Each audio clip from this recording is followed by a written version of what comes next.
As we peel back the layers of Japan's homelessness narrative, we uncover a tale of resilience, struggle, and societal complexities hidden beneath the surface.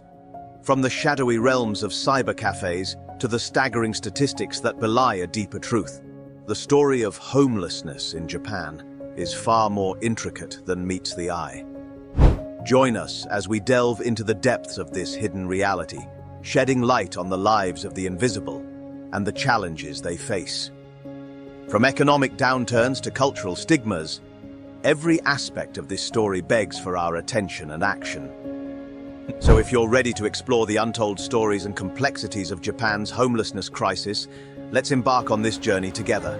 Don't miss out, like, subscribe, and share to join the conversation and make a difference today. In the myriad ways Japan distinguishes itself, there's a singular statistic that sets it apart. Despite its dense population, it stands as the only country with an almost non-existent homelessness rate. While nations like the United States grapple with a mounting crisis of homelessness, Japan appears to have found a solution to a societal issue once thought insurmountable. However, beyond the surface lies a stark reality. Despite the seemingly remarkable success, the truth behind Japan's 0% homelessness rate unveils a troubling and concealed narrative about life within Japanese society. Official statistics indicate that Japan, with over 125 million inhabitants, counts around 3,000 homeless individuals, roughly 0.0003% of its population. This figure pales in comparison to countries with low homelessness rates, such as Switzerland, and is light years ahead of nations like the US. But why is this so? Firstly, being homeless in Japan is exceptionally arduous. In Japanese culture, it carries a profound stigma. Homeless individuals are often viewed as solely responsible for their predicament, lacking compassion or societal support. This sentiment is amplified by the predominant perception that men, who constitute the majority of Japan's homeless population, ought to be self-reliant. Their failure to meet this expectation is met with both public and self-inflicted shame. Consequently, authorities adopt measures that discourage homelessness. Public begging is outlawed, and urban spaces are engineered with anti-homeless or hostile architecture, such as locked parks and uncomfortable benches, to dissuade individuals from lingering. The combination of societal disdain and structural deterrence renders homelessness both socially unacceptable and practically challenging. Japan's stringent drug laws inadvertently contribute to its low homelessness rate. With severe penalties for drug offenses, particularly beyond alcohol, only a minute fraction of the population experiments with illicit substances. As a result, drug addiction, a common precursor to homelessness elsewhere, is largely mitigated in Japan. Japan's near-zero homelessness rate is not merely a product of effective policies, but also deep-rooted cultural attitudes and societal structures. While on the surface it appears commendable, a closer examination reveals a complex and troubling reality lurking beneath Japan's apparent success story. Social anthropologists point to another crucial factor: Japan's robust healthcare system. This is significant, as 30 to 35% of homeless individuals in the United States grapple with mental illness. In Japan, those with severe mental health issues tend to be placed in mental health institutions, rather than ending up on the streets. Moreover, Japan boasts relatively accessible housing, largely due to its prolific construction industry. Unlike many Western nations, where housing construction faces numerous regulations, Japan has few restrictions, making it easier and more affordable to build homes. On the surface, Japan may seem like a model for solving social issues. However, the reality is far bleaker. Despite official figures suggesting minimal homelessness, there exists a hidden population not captured by government statistics. The 1990s economic crisis in Japan played a pivotal role in shaping this hidden homelessness. Following the collapse of stock and real estate markets, securing stable employment with decent pay became increasingly challenging. Millions found themselves relegated to low-paying temporary jobs, forming what came to be known as Japan's lost generation.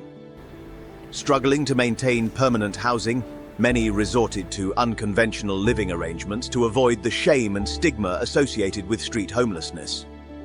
Enter the phenomenon of cyber homelessness.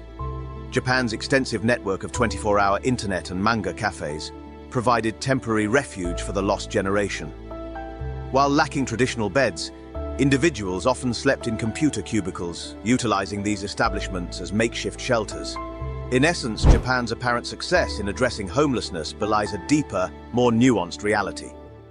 Behind the veneer of social stability lies a hidden underclass, navigating precarious living situations obscured from public view. These cafes gradually expanded their services, offering not just internet access but also food, drinks, fresh underwear, and even showers.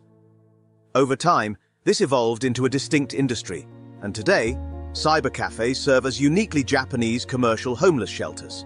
However, unlike traditional shelters, individuals must pay for their stay, which isn't particularly cheap. Prices for an overnight stay in a small booth range from $17 to $28. Known as net cafe refugees in Japan, these individuals typically hold low-paying part-time or temporary jobs that fail to cover the cost of renting an apartment. Despite their lack of permanent housing, they maintain a clean, well-kept appearance to avoid the stigma associated with homelessness in Japanese society. Government statistics vastly underestimate the true extent of homelessness in Japan. Non-governmental organizations estimate that the actual number of people living on the streets is at least 3 times higher than official figures suggest. This discrepancy becomes even more glaring when considering the prevalence of cyber homelessness. In 2020, it was estimated that at least 15,000 people lived in cyber cafes in Tokyo alone, 5 times the official number of homeless individuals in the entire country. While cyber homelessness may seem like a positive alternative to living on the streets, it underscores the systemic issues within Japanese society. A significant portion of Japan's workforce, over 22 million people, are part-time or temporary workers, many of whom struggle to afford necessities. Despite Japan's lower official homelessness rate compared to the US, the percentage of people living in poverty is higher. Many individuals find themselves on the fringes of society, trapped in a cycle of economic insecurity and housing instability.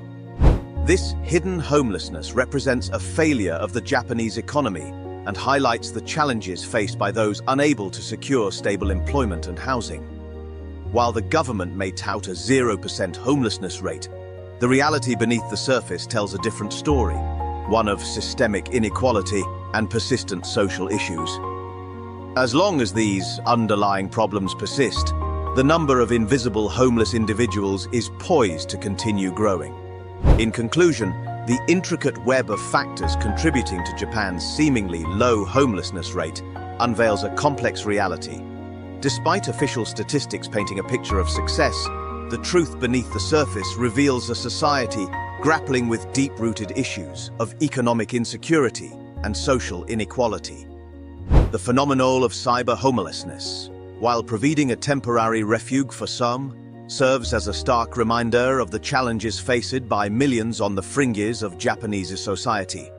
As we delve deeper into the narratives of net cafe refugees and hidden homeless populations, we are confronted with the harsh realities of a society struggling to address its most vulnerable members.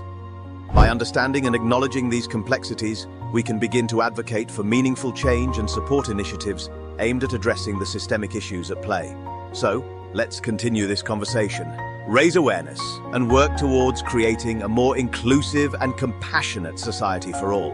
If you found this discussion insightful, don't forget to like, subscribe, and share to spread awareness about these important issues.